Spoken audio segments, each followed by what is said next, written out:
Hello दोस्तों, SJ कहानी सागर में आपका स्वागत है। आज की हमारी कहानी है फिजूल खर्ची। दीदी, मैं पहली बार मेकअप करवा रही हूँ, तो ज़रा अच्छा सा मेकअप करना। चेहरा ज़्यादा पुता हुआ नहीं लगना चाहिए। पार्लर पर जाकर सुधा बोली। सुधा के बेटे का पहला जन्मदिन था। उसके लिए उसने व उसके पति ने बड़ी पार्टी रखी थी, इसलिए उसने सोचा कि वो पार्लर से तैयार होकर आएगी। पार्टी के लिए वो बहुत दिनों से उत्साहित थी। आज तक वो कभी पार्लर पर जाकर मेकअप नहीं करा पाई थी, क्योंकि घर की आर्थिक स्थिति बहुत अच्छी नहीं थी। लेकिन इस बार वो अपने इस शौक़ को दबा नहीं सकी।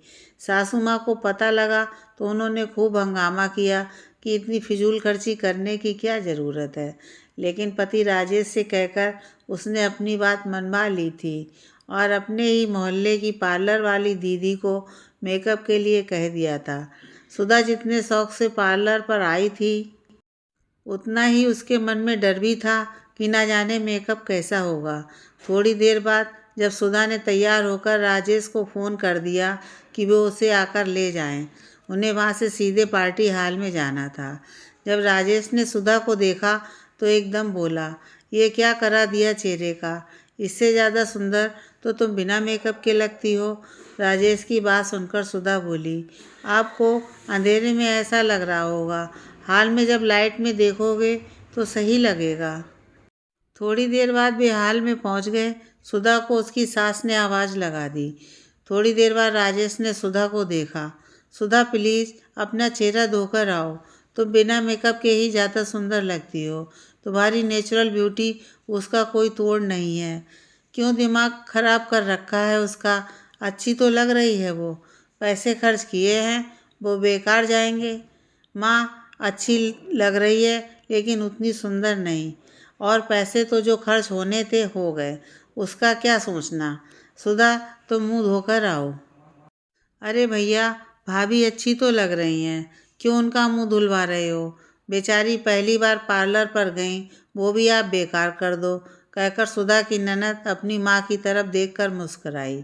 इतनी देर चुप खड़ी सुधा को कुछ समझ नहीं आ रहा था कि यह सब क्या हो रहा है। जब उसने राजेश का फीका चेहरा देखा तो वो चुपचाप बाथरूम की तरफ चल दी। उसके जाते ही उसकी सास ननद बहुत तेज हंसी। उसके कानों में उनकी हंसी की आवाज़ आ रही थी। सुधा ने बाथरूम में जाकर अपना चेहरा देखा तो मेकअप की परत उसके चेहरे पर थी। साफ पता लग रहा था कि मेकअप पुता हुआ है, जिसने उसके चेहरे की खूबसूरती को दबा दिया था। मेकअप की परत से कोई भी कैसा लग रहा होगा, यह सुधा अच्छी तरह से जानती थी।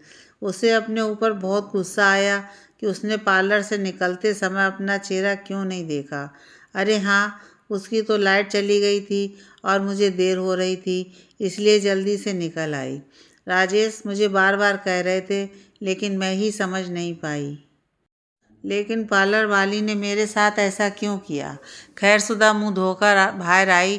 राकेश उसे देखते ही खिल गया। उसकी इस सादगी का ही तो वो दीवाना था।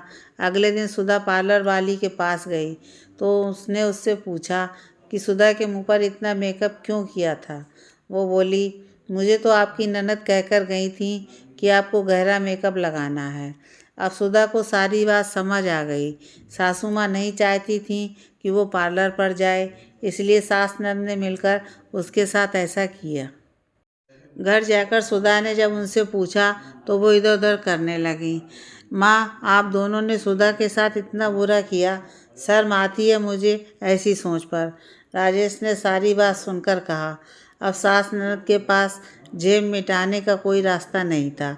सुधा ने खुद से भी आगे से सावधान रहने का वादा किया।